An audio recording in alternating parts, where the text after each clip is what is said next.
Risk zero होने तक नवाज शरीफ की वापसी का रिस्क नहीं ले सकते ख्वाजा आसिफ। नून लीग और नवाज शरीफ के लिए जीरो रिस्क से मुराद क्या है?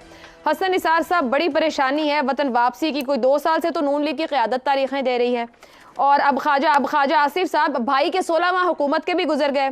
ख्वाजा आसिफ साहब गुज़िश्ता रात टीवी शो में बैठ के कह रहे हैं कि रिस्क जीरो होने तक कायद की वापसी का रिस्क नहीं लिया जा सकता। सर, ये जीरो रिस्क क्या है? जो बड़ा सियासी मुखालिफ है जेल में है, उस सियासी जमात को हिलने जुलने की आज़ादी नहीं है। रिस्क जीरो तो जरा फरमाइएगा। मैं लतीफ़ा थोड़ी सुना रही हूँ सर, आप इतना हंस रहे हैं। नहीं, रिस्क जीरो तो जिंदगी में होता ही नहीं है। पहली सांस जो है वो उसके साथ ही फिर रिस्क शुरू हो जाता है।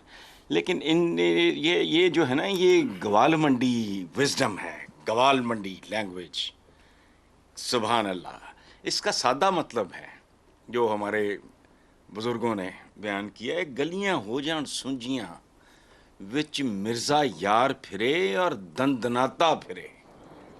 0 मीटर होकर फिर से सब कुछ बुलडोज करे और हो सके तो एवन फील्ड के साथ हाइड पार्क भी खरीद कर उसमें वोट को इज्जत दो पे तकरीरें झाड़े और उसका नाम रखे जाती उमरा 3।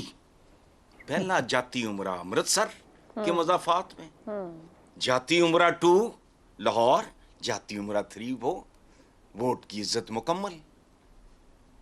बस गलियां सुंजियां हो जान, ये होनियां नहीं।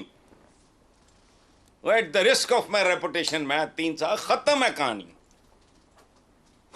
ये नहीं है कि बिल्कुल खत्म हो जाएंगे, लेकिन बस एम ही जिस तरह स्क्रैच सा एक दाग नहीं रह जाता, बचपन में जख्म लगाओ मुंदमिल हो जाता है, लेकिन हल्का दबा इस तरह की रह जाएगी नून लीग। मगर सर, वो नून लीग तो बड़े वालिहाना इस्तकबाल की तैयारी कर रही है। आपको लगता है शहबाज शरीफ साहब अब की बार एयरपोर्ट पहुंच जाएंगे? एयरपोर्ट एक मिनट जी। वालिहाना इस्तकबाल इस मुल्क में वालिहाना इस्तकबाल खरीदा जा सकता है, वालिहाना वोट नहीं।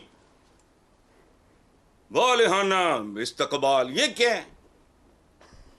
तारीखी तो मैं स्पॉन्सर कर देता हूं, इनके पास तो पैसा मुकता नहीं।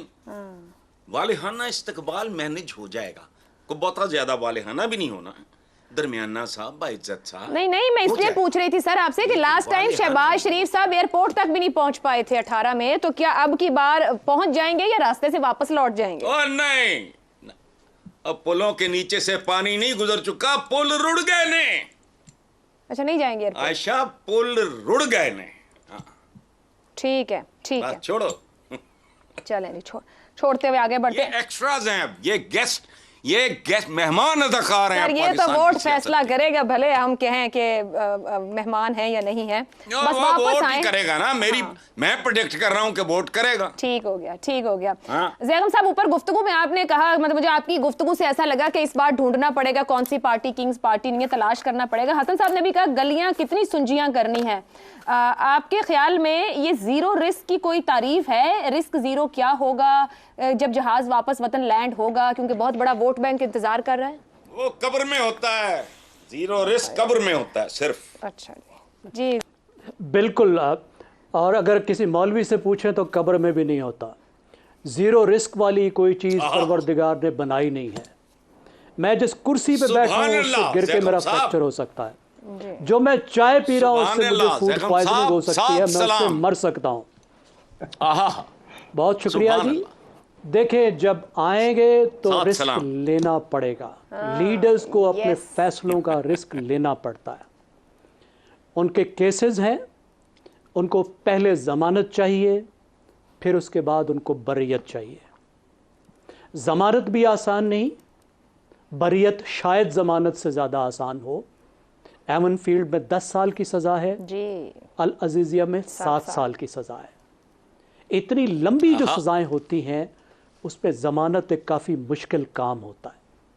मैं ये समझता हूँ कि उनके साथ ज़्यादती हुई, जिस तरीके से केस चलाए गए, जो हम ख्याल बेंच है उस पे उनका एतमाद करना नहीं बनता, और उसी का ही वो इंतज़ार कर रहे हैं कि हम ख्याल बेंच के जो सरबराह हैं, जिस वक्त हमारी जुडिशरी के सरबराह हैं, 16 सितंबर को वो चले जाएं तो फिर हम वापस आएं, लेकिन 16 सितंबर के बाद भी ये काम रिस्क फ्री नहीं होगा।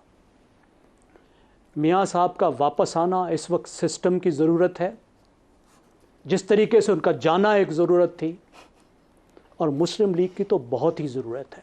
मुस्लिम लीग का आखिरी आसरा इस वक्त मियां नवाज़ शरीफ बच गए हैं कि वो आएँ और कुछ लोगों को मोबलाइज़ करें।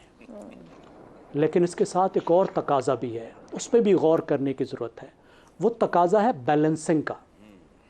पाकिस्तान में एक बैलेंसिंग भी हुआ करती है, और बैलेंसिंग का तकाज़ा ये होगा कि वो ना आए। तो देखिए कौन सा तकाज़ा इसमें से जीतता है।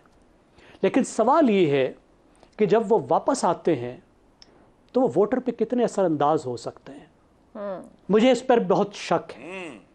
इस अरसे में मुझे लगता है कि पाकिस्तान की जो पॉलिटिकल रियलिटी है उससे वो काफ़ी कट गए हैं।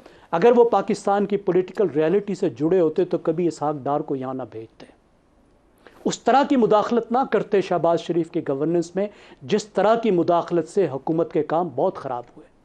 मुझे ये लगता है कि इस वक्त जो नई नस्ल है उनकी नब्ज़ पे नवाज़ शरीफ का बिल्कुल कोई हाथ नहीं है, और उसको वो मोबलाइज नहीं कर सकते। तो अपने वोट बेस के एक हिस्से को, जो उनका पुराना वर्कर है, उसको वो शायद मोबलाइज कर सकेंगे, और अगर आ भी गए तो पार्टी को बहुत फ़र्क नहीं पड़ने वाला। मुखालिफ हुकूमत नहीं, भाई को एस्टैब्लिशमेंट से ताल्लुकात पर फ़ख्र। शहजाद साहब, नवाज शरीफ को कौन से ज़ीरो रिस्क की ज़रूरत है या ख्वाहिश है? अच्छा, ये हाइब्रिड सिस्टम में से कौन सा एक ऐसा पुर्जा जो रह गया अभी तक? बस सर अगले महीने देख लीजिएगा। अच्छा, ओ अच्छा, ठीक है। आपको अच्छा वो आपको हाइब्रिड लगते हैं? नहीं, मुझे तो बड़े अपने काम के अंदर माहिर और माशाल्लाह बड़े अच्छे।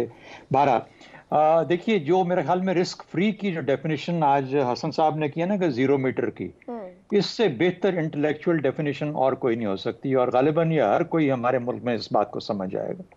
0 मीटर है रिस्क फ्री, मुकम्मल तौर पर रिस्क फ्री। लेकिन आप चूंकि आपने सवाल पूछा है तो कम से कम 2-3 मिनट तो लगाने हैं, इसलिए 3 हिस्सों में डिवाइड कर लेते हैं रिस्क को। ठीक। अच्छा, वो तीन हिस्से रिस्क के क्या हैं?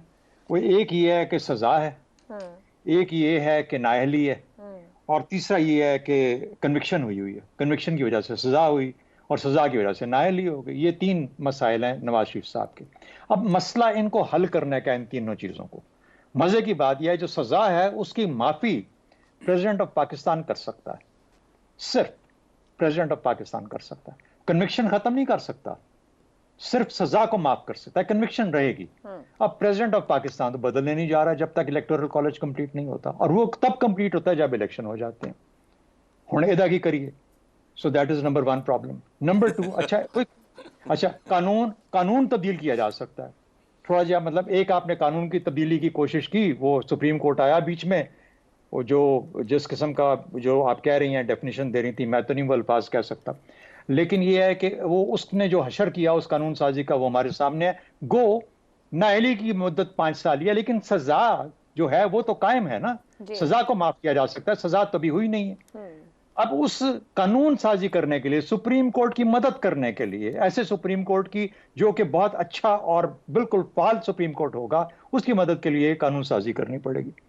कानून साजी कौन करे? पार्लियामेंट तो है नहीं। ठीक, हुण एदा की करिए जी। ठीक है। अच्छा, ये दो बड़े मसले जो है ना, टेक्निकल चीजें, ये आड़े आ रही हैं कि अब ये सारे चले गए।